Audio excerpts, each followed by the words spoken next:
Loïc Rivière, il a beaucoup neigé ces dernières heures, ce qui fait que le manteau neigeux est instable en ce moment. Très instable en ce moment. Alors c'est évidemment terrible. Il faut bien comprendre qu'on a eu beaucoup de douceur depuis 1 mois et demi. On manquait de neige jusqu'à la semaine dernière.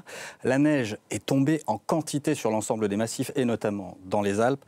Du coup, cette neige qui s'est ajoutée est très instable. Elle a été balayée par le vent.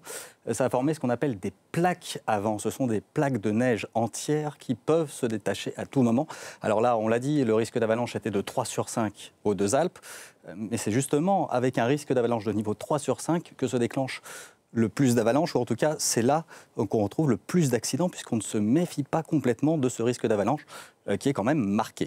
Oui, c'est la raison d'ailleurs pour laquelle peut-être cette piste sur laquelle évoluait, on va rester au conditionnel, les skieurs, était fermée. C'est ce qui se passe quand il y a des risques d'avalanche importants. On ferme certaines pistes, celles qui sont les plus susceptibles d'avoir des coups de neige. Dans tous les domaines, pour sécuriser les domaines au maximum, on ferme évidemment toutes les pistes qui semblent pas suffisamment sécurisées comme il le faudrait. Et avec la neige qui tombe en ce moment, c'est chaque jour qu'on fait le point dans les stations pour savoir où on peut passer ou non.